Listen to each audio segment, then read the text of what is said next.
Hey everybody, it's John Bingham. I wanted to put together a little impromptu video today. I want to talk about my 5 most influential guitar players.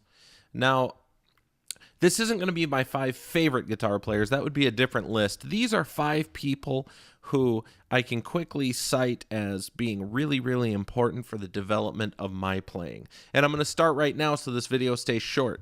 All right, number 1, Slash. I was born in 81. I'm, coming up on my number 38 here. And when I was a kid, I would watch MTV like everybody else in my age group.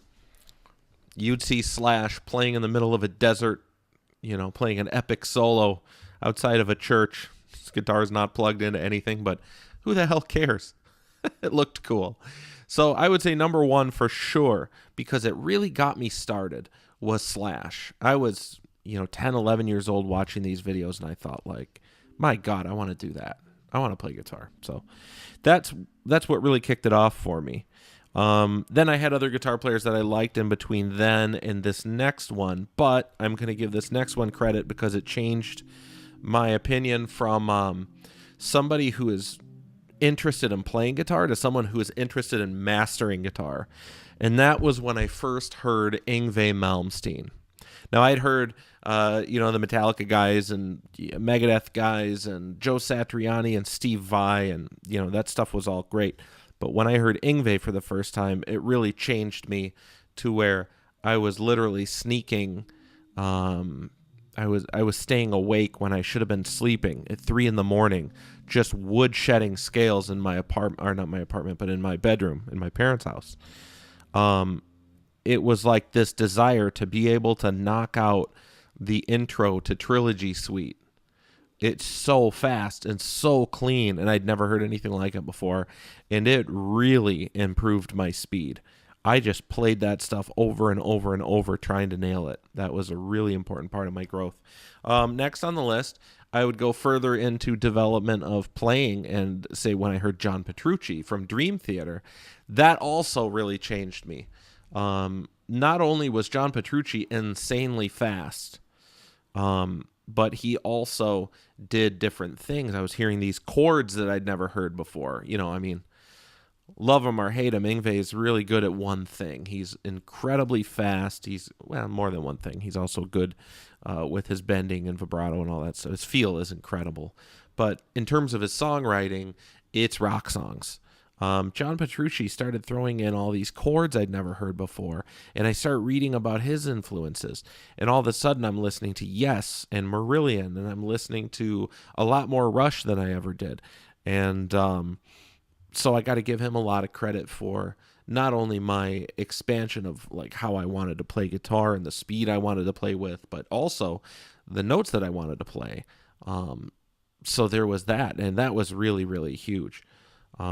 And speaking of listening to a lot more Rush, Alex Lifeson came next. Alex Lifeson, to this day, I still listen to a lot of Rush. And I think they're absolutely my favorite band. I think his compositional style is phenomenal. Absolutely phenomenal. And when I think about writing tunes, I often will think, what would Alex do in a part like this? So I give him a lot of credit. Alex Lifeson's dynamic playing is so incredible. The guy has a really, really great feel. Just an incredibly great feel. So, yeah, number 4 on my list.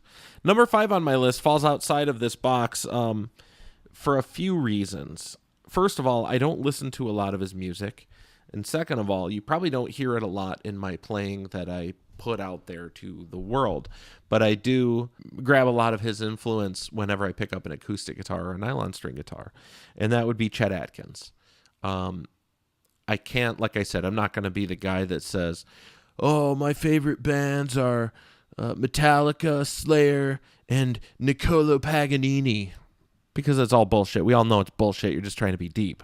So I'm not going to lie and say that I listen to a lot of Chet. However, the Travis picking style that he's known for and the fun of like that country swing that he does and the note choices and the chordal melodies and everything, were something that I was chasing for a while, and it really helped me develop my ability to actually play fingerstyle on nylon string guitar as well as steel string guitar. And I'm not the best in the world at it, but I like doing it, and I have a lot of fun when I play it.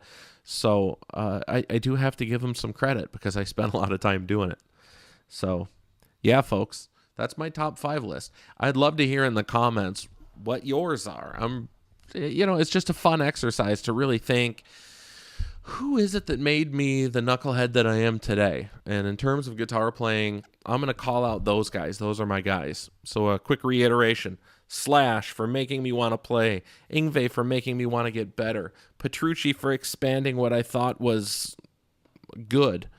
Alex Lifeson for showing me compositional things that still stick with me today. And then finally, number 5, good old Chester B. Atkins, because the dude is integral in everyone's modern day take on fingerstyle guitar playing. Just incredible. Anyways, hope you like this video. I do a lot more reviews and gear demos and things like that. So, watch my other videos. Check them out. If you like this, subscribe. I appreciate it. And very soon, I will catch you with another one. Later.